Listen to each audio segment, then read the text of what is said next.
Assalamualaikum warahmatullahi wabarakatuh dan selamat sejahtera. Nama saya Muhammad Haikal Muhammad Khalidi. Nombor metrik saya 284421. Jadi hari ini saya akan menerangkan tajuk cadangan pendidikan saya, iaitu penerimaan konsep urus niaga tanpa tunai dalam kalangan pelajar UM di Inasif TMB. Jadi yang pertama sekali ialah bab pertama, iaitu pengenalan. Jadi dalam pendahuluan, urus niaga tanpa tunai kini dilihat semakin popular dalam kalangan pengguna di negara ini, yang mana ia menyaksikan teknologi ini mengubah cara pengguna melakukan pembayaran untuk produk atau perkhidmatan sama ada secara dalam dan luar talian.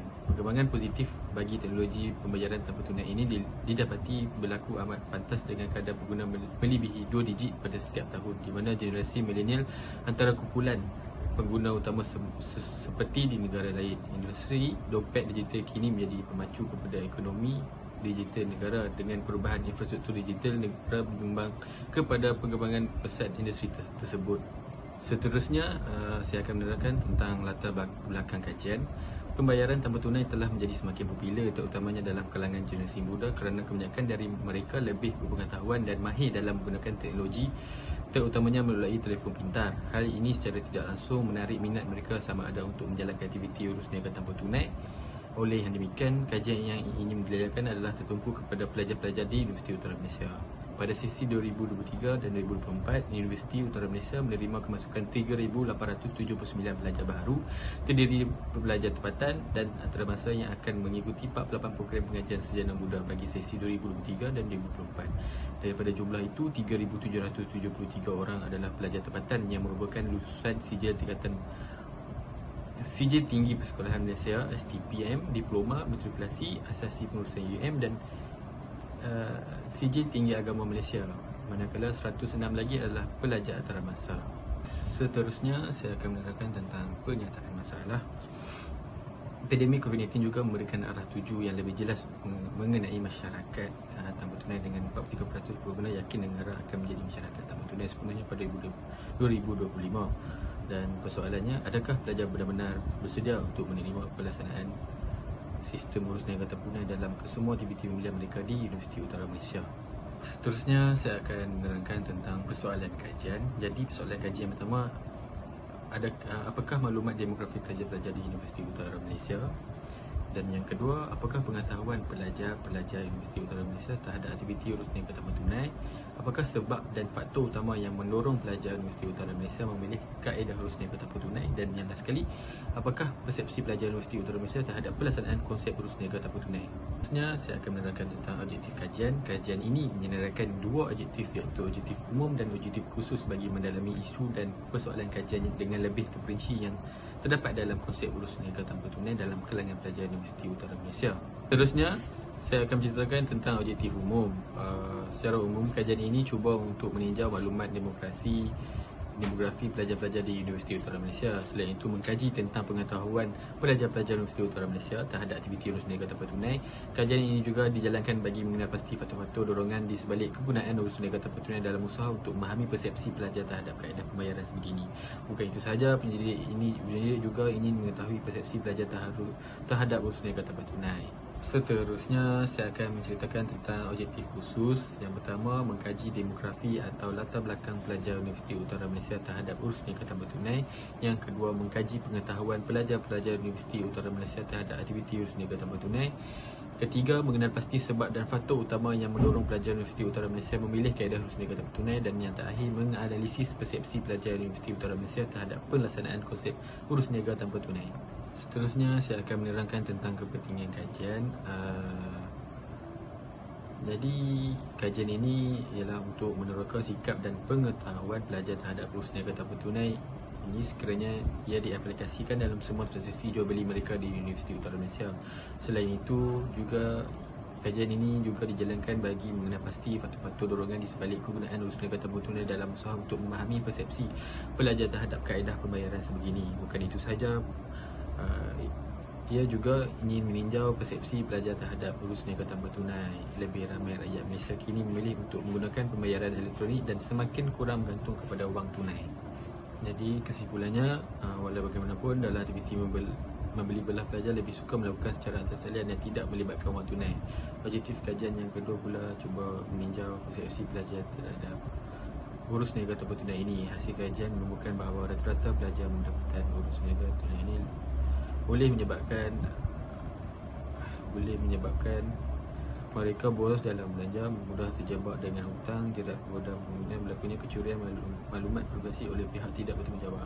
Seterusnya dalam bab 2, kajian ini akan membincangkan konsep teori model dan kajian lepas berkenaan dengan penerimaan konsep urus niaga tanpa tunai. Dan kajian ini juga menjelaskan perbezaan antara kajian yang dijalankan ini dengan kajian yang terdahulu.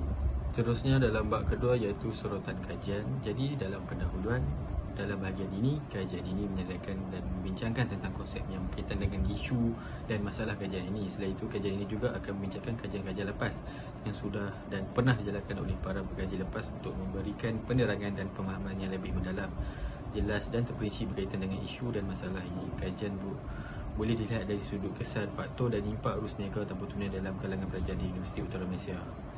Kajian ini bukan sahaja memberikan pemahaman yang lebih berkaitan dengan isu ini, tetapi turut membantu proses perkembangan pengguna aplikasi tanpa tunai dalam kalangan pelajar di Malaysia. Jadi saya akan menerangkan tentang konsep kajian. Konsep cashless atau pembayaran tanpa tunai yang digunakan pakai oleh masyarakat pada hari ini menjadikan mereka lebih gemar menggunakan aplikasi urus niaga tanpa tunai berbanding menggunakan pembayaran wang tunai secara fizikal. Secara ringkasnya, kaedah transaksi yang digunakan untuk pembayaran tanpa tunai ini merupakan aktiviti urus niaga tanpa menggunakan wang tunai ataupun duit shilling. Jadi seterusnya saya akan menerangkan tentang teori kajian. Berdasar kajian tabiat pembayaran pengguna Visa, 74% rakyat Malaysia menunjukkan bahawa mereka semakin bergerak ke arah tanpa tunai dengan menggunakan pelbagai bentuk kaedah pembayaran digital. Kajian ini juga menunjuk 49% rakyat pula hanya membawa wang tunai pada kadar yang sedikit dalam dompet mereka. Faktor utama rakyat tidak membawa wang tunai yang banyak adalah disebabkan mereka lebih menggunakan pembayaran tanpa sentuhan yang juga mewakili 77% penggunaan cara bayaran. 65% pula menggunakan bayaran kad tanpa sentuh, dan ketika pandemik COVID-19 ini memuncak manakala 47% meningkat penggunaan pembayaran tanpa sentuh. Kajian juga menunjukkan bahawa pembayaran tanpa sentuh adalah keadaan pembayaran yang paling digemari oleh rakyat Malaysia. Seterusnya saya akan menceritakan tentang model kajian. Model penerimaan teknologi ataupun TAM pertama kali dicipta oleh Davis pada tahun 1989 untuk menilai tingkah laku pengguna aplikasi. TAM ialah salah satu lanjutan yang paling dominan bagi teori tindakan beralasan iaitu TRA dan teori tingkah laku terancang TPB. Terdapat dua teori telah lama menawarkan kerangka konseptual yang berharga untuk menangani kerumitan tingkah laku sosial manusia. Idea terdas TAM adalah untuk menerangkan faktor luaran yang mempengaruhi sikap dalaman dan niat pengguna. Juga ini meramalkan lagi penerimaan dan penggunaan sistem dan teknologi baru melalui faktor tersebut. Objektif model TAM adalah untuk memberikan justifikasi penentu penerimaan umum yang merupakan kaedah yang cekap untuk menerangkan tingkah laku individu mengatasi berbagai teknologi pengguna akhir dan populasi pengguna pada masa yang sama bersifat pelik dan dibenarkan secara teori. Jadi seterusnya saya akan ceritakan tentang kajian lepas. Penggunaan urus niaga tanpa tunai banyak memberikan faedah kepada pengguna kerana ia dapat meningkatkan kecekapan semasa melakukan satu transaksi. Faedah kedua yang boleh terima adalah ia dapat memudahkan urusan harian kerana aplikasi yang digunakan mempunyai sokongan keselamatan semasa melakukan transaksi seperti menjadikan kod PIN sebelum melakukan transaksi, dan secara tidak langsung data peribadi individu yang terlibat dalam urusan transaksi tersebut akan selamat. Pengguna lebih gemar menggunakan kaedah pembayaran tanpa tunai kerana ia dapat memberikan kepuasan semasa membeli belah. Antara perkara yang disukai adalah perkhidmatan yang lebih cepat, cekap, dan pengguna tidak perlu menghabiskan masa yang untuk beratur panjang di kaunter pembayaran. Kesimpulannya, penciptaan aplikasi transaksi tanpa tunai juga telah dijadikan seperti medium kumpulan bagi melakukan transaksi tanpa sebarang penggunaan wang tunai. Aplikasi seperti GoPay, Touch 'n Go, Boost banyak memberikan faedah kepada pengguna dan telah menjadi aplikasi utama dalam urusan transaksi atas talian tanpa tunai. Para penyelidik telah membuat pelbagai penyelidikan berkaitan dengan penggunaan pembayaran tanpa tunai ini bagi meningkatkan keberhasilan dan mengalahkan pengguna untuk terus menggunakan sistem bayaran tanpa tunai pada setiap urusan beli belah. Seterusnya dalam bab 3, kajian ini akan membincangkan tentang metodologi kajian mencakupi reka bentuk iaitu teknik, instrumen dan skop kajian. Jadi bab ketiga iaitu metodologi kajian. Jadi Di pendahuluan, metodologi kajian yang terdiri daripada hipotesis dan reka bentuk kajian, instrumen, maklumat dan teknik penggunaan data dan skop kajian akan dihuraikan dalam bab 3. Bahagian ini akan membincangkan objektif kajian yang telah diwujudkan berkaitan dengan isu dan masalah yang digariskan dalam bab 2. Jadi bagi metodologi penyelidikan merujuk kepada penyiasatan teori tentang pendekatan yang paling sesuai untuk bidang pengajian atau subjek tertentu serta prinsip yang membimbing cabang pengetahuan tertentu itu. Metodologi penyelidikan memudahkan pencapaian objektif dan matlamat kajian dengan menggunakan prosedur tertentu, seterusnya meningkatkan sistematik dan kecekapan proses penyelidikan. Jadi seterusnya saya akan menceritakan tentang jagaan dapatan. Kajian ini menjangkakan terdapat hubungan positif terhadap demografi atau latar belakang pelajar Universiti Utara Malaysia dengan penerimaan konsep urus negara tanpa tunai dalam kalangan pelajar. Dan seterusnya, kajian ini juga menjangkakan terdapat hubungan positif tentang pengetahuan pelajar Universiti Utara Malaysia terhadap konsep urus negara tanpa tunai dengan penerimaan konsep dalam kalangan pelajar Universiti Utara Malaysia. Dan seterusnya, menjangkakan terdapat hubungan positif antara faktor atau sebab penggunaan urus negara tanpa tunai dengan penerimaan konsep urus negara tanpa tunai di kalangan pelajar Universiti Utara Malaysia. Dan kajian ini juga menjangkakan wujud hubungan positif antara persepsi pelajar tentang konsep negara tanpa tunai dengan penerimaan konsep urus negara tanpa tunai di kalangan pelajar Universiti Utara Malaysia. Oleh itu, persepsi positif pelajar tentang konsep urus negara tanpa tunai akan menyebabkan peningkatan dalam penerimaan konsep urus negara tanpa tunai di kalangan pelajar Universiti Utara Malaysia. Seterusnya ialah reka bentuk kajian. Reka bentuk kajian ini akan membicarakan tentang teknik kajian yang terdiri daripada sumber dan pengumpulan maklumat dan data, instrumen kajian serta skop kajian. Teknik kajian ini berasaskan 3 kaedah utama, iaitu sumber maklumat dan data, kaedah mengukur dan teknik analisis. Yang pertama, sumber maklumat dan data, dan yang kedua, mengumpul maklumat dan data, dan yang ketiga, menganalisis maklumat dan data. Jadi dalam menganalisis maklumat dan data ni,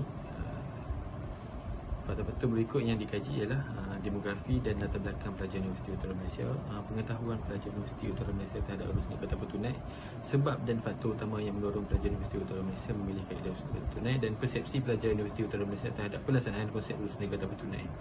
Dan seterusnya, saya akan menceritakan tentang instrumen kajian.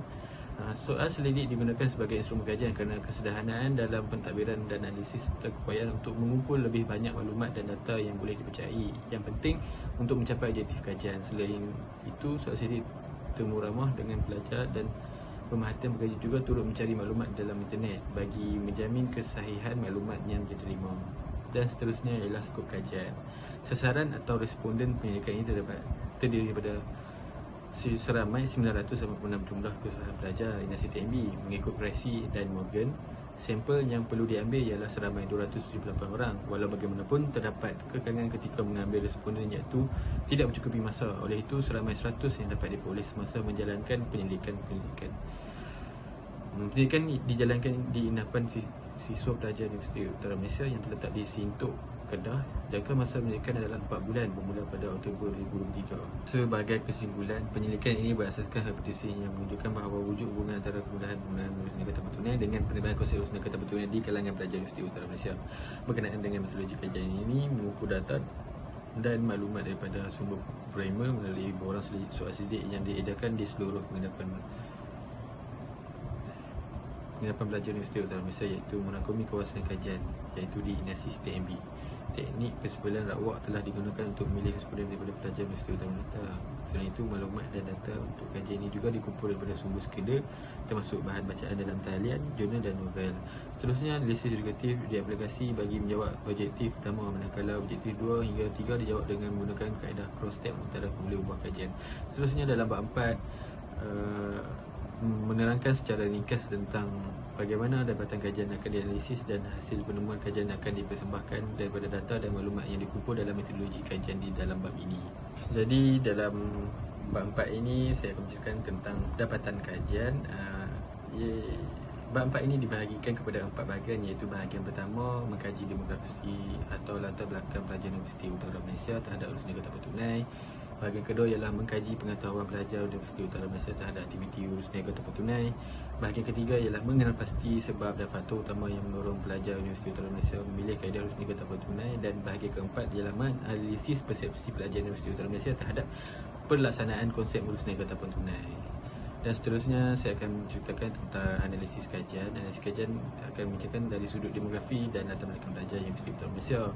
Urus niaga tanpa tunai, pengetahuan pelajar Universiti Utara Malaysia terhadap aktiviti urus niaga tanpa tunai, sebab dan faktor utama yang mendorong pelajar Universiti Utara Malaysia memilih kaedah urus niaga tanpa tunai, dan persepsi pelajar Universiti Utara Malaysia terhadap pelaksanaan konsep urus niaga tanpa tunai. Dan kita boleh nampak dekat sini 4.2.1 iaitu demografi dan latar belakang pelajar Universiti Utara Malaysia. Bagi jantina pelajar, sedi ini berjaya menemu buah 100 orang pelajar Universiti Utara Malaysia di Universiti TMB yang mempunyai pelbagai demografi dan latar belakang. Majoriti pelajar yang menjawab soal sedi ini adalah perempuan, iaitu sebanyak 58% berbanding lelaki hanya 42%. Kita boleh tengok dalam rajah 41 dan jadual 41 iaitu bahasa pelajar. Ramai pelajar Universiti Utara Malaysia di STMB dari bahasa Melayu iaitu sebanyak 54%. Adalah paling banyak berbanding bahasa Cina iaitu 24% dibandingkan dari bahasa lain. Bahasa India paling sedikit iaitu 22% sahaja berbanding Melayu dan Cina.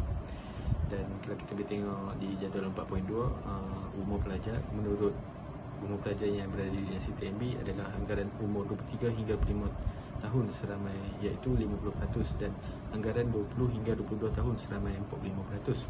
Di samping itu, anggaran umur 18 hingga 19 tahun seramai 3%, dan anggaran umur 20 tahun dan ke atas seramai 2% sahaja.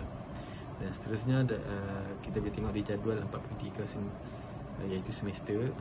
Majoriti pelajar di INASIS TMB ialah berada di semester 5 hingga 6 iaitu seramai 31%. Pelajar yang berada di semester 1 hingga 2 iaitu seramai 29%, dan pelajar yang berada di semester 3 hingga 4 iaitu seramai 19%. Setelah itu, pelajar yang berada di semester 7 dan ke atas seramai 21%. Dan seterusnya kita dapat tengok status pelajar. Majoriti status pelajar di STMB ialah bujang iaitu seramai 95%, dan selebihnya sudah berkahwin iaitu seramai 5% sahaja. Dan kita dapat tengok di raja seterusnya, negeri, negara dan negeri atau negeri. Majoriti pelajar di Universiti TMB berasal dari Selangor dan Kelantan iaitu seramai 17%, dan dari Kedah iaitu seramai 14%. Selain itu, di Universiti TMB terdapat juga pelajar dari Perak dan Negeri Sembilan iaitu seramai 12%. Di samping itu, di Universiti TMB terdapat pelajar dari Perlis iaitu seramai 6%, dan dari Melaka iaitu seramai 5%, serta dari Pulau Pinang, Pahang, Johor iaitu seramai 4% untuk setiap negara masing-masing. Di Seturu terdapat pelajar dari Terengganu juga iaitu seramai 3%, dan Sabah Sarawak seramai 1% sahaja dari setiap negeri. Dan seterusnya kita menerangkan tentang golongan pendapatan. Majoriti pelajar yang paling ramai datang dari golongan pendapatan B40 iaitu seramai 79% di Universiti TMB. Selain itu, pelajar yang datang dari golongan pendapatan A40 iaitu seramai 18%, dan golongan pendapatan T20 iaitu seramai 3% sahaja. Dan raja seterusnya ialah 4.5 iaitu fakulti. Pelajar yang mendiami di Universiti TMB majoriti pelajar di COB iaitu seramai 39%, di samping pelajar yang belajar di CAS iaitu seramai 35%, dan pelajar yang belajar di Kolkis seramai 28%. Dan seterusnya kita akan tengok pengetahuan pelajar UM terhadap konsep urus niaga tanpa tunai. Dapatan kajian ini menunjukkan terdapat pelbagai pengetahuan pelajar UM terhadap urus niaga tanpa tunai. Pengetahuan pertama yang dapat peroleh dari pelajar UM di Universiti TMB terhadap konsep urus niaga tanpa tunai adalah 48 orang setuju bahawa mereka sering menggunakan kaedah urus niaga tanpa tunai. Di samping itu, 30 orang sangat setuju, dan 19 orang tidak setuju atau setuju, dan 3 orang sahaja yang tidak setuju, iaitu bahawa mereka sering menggunakan kaedah urus niaga tanpa tunai.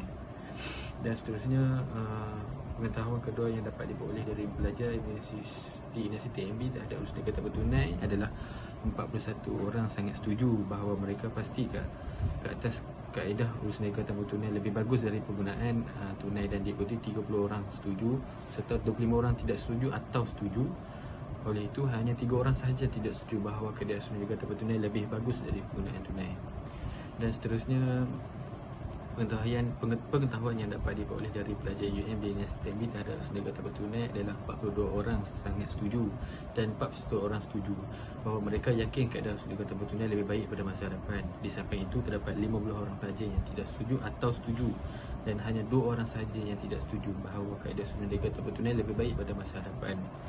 Dan seterusnya, saya akan ceritakan tentang faktor utama yang mendorong pelajar UM memilih kaedah arus niaga tanpa tunai. Dapatan kajian ini menunjukkan terdapat pelbagai faktor utama yang mendorong pelajar UM di NSTMB memilih kaedah arus niaga tanpa tunai.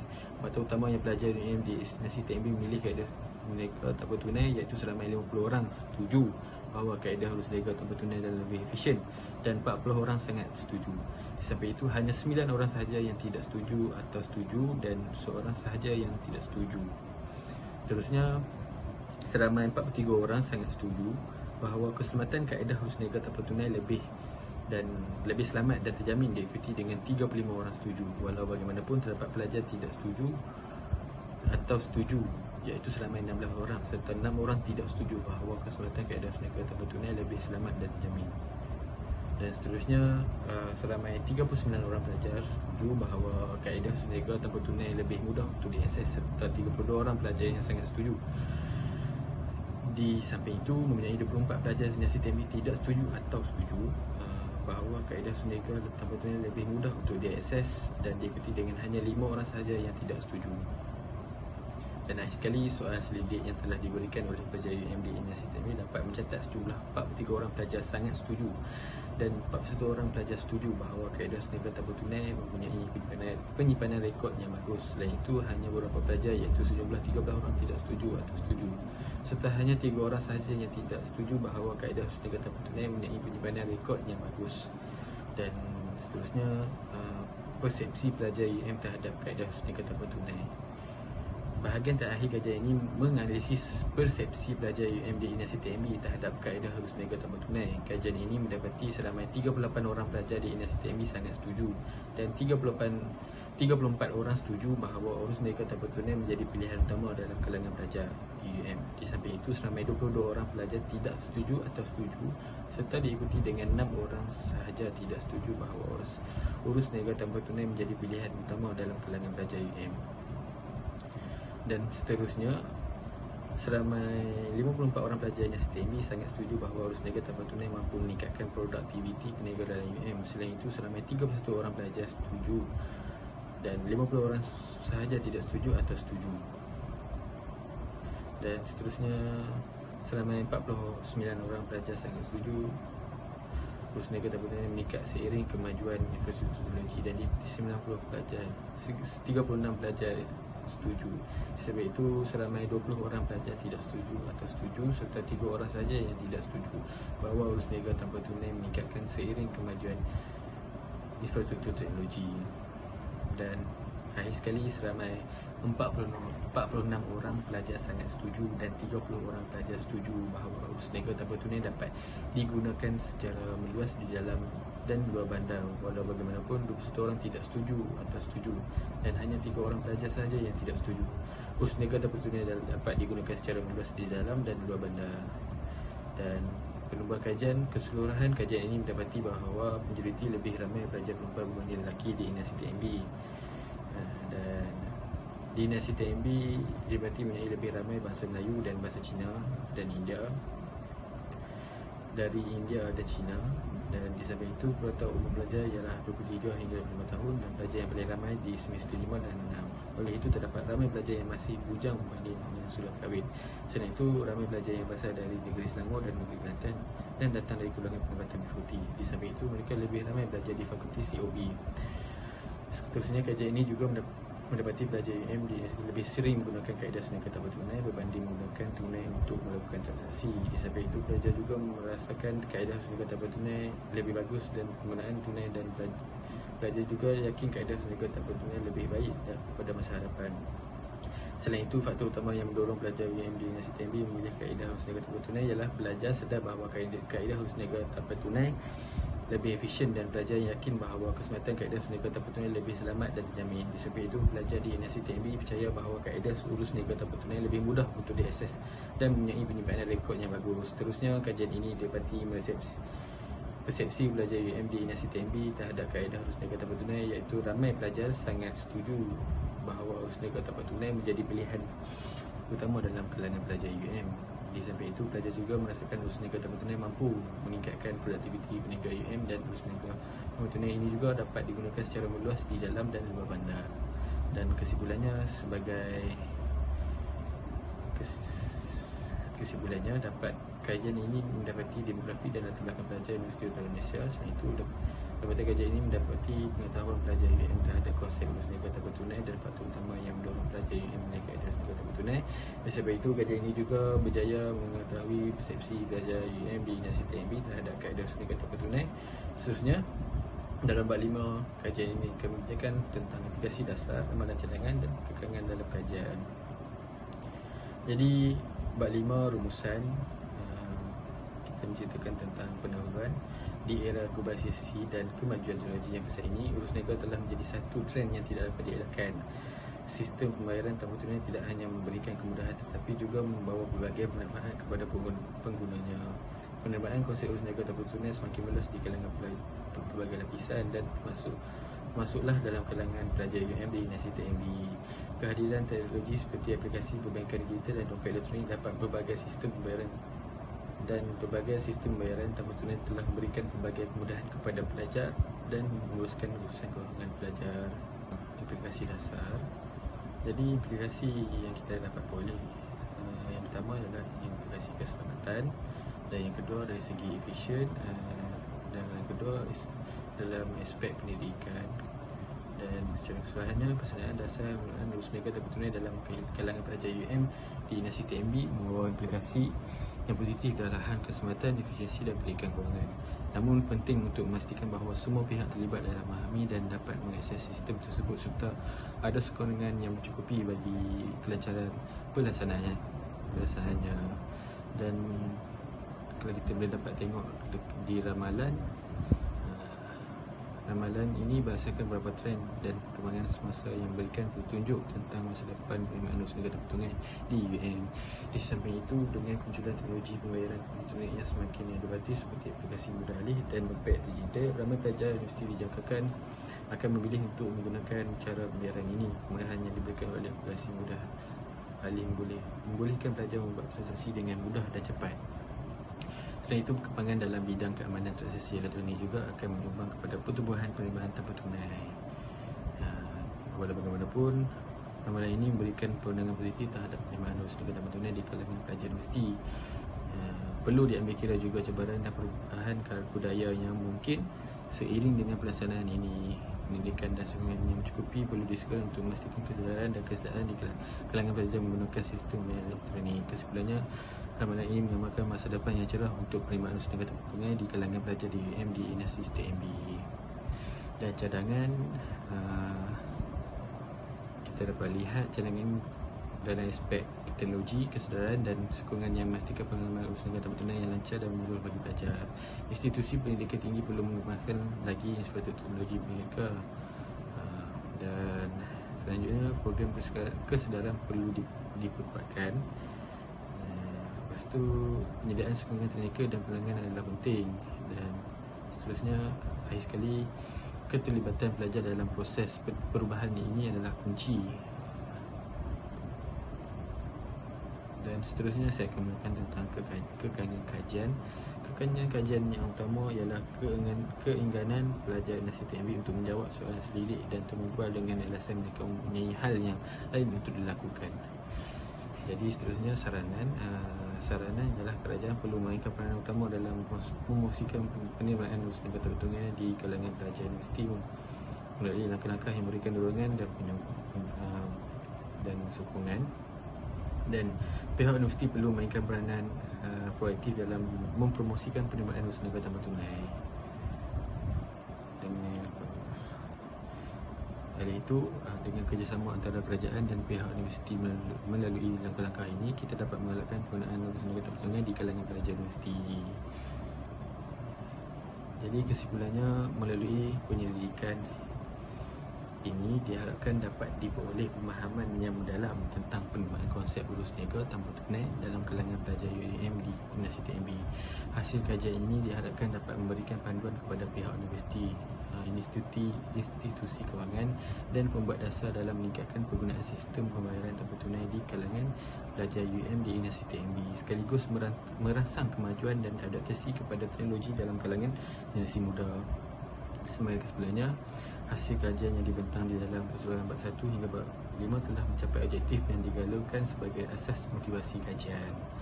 Jadi itu sahaja daripada saya.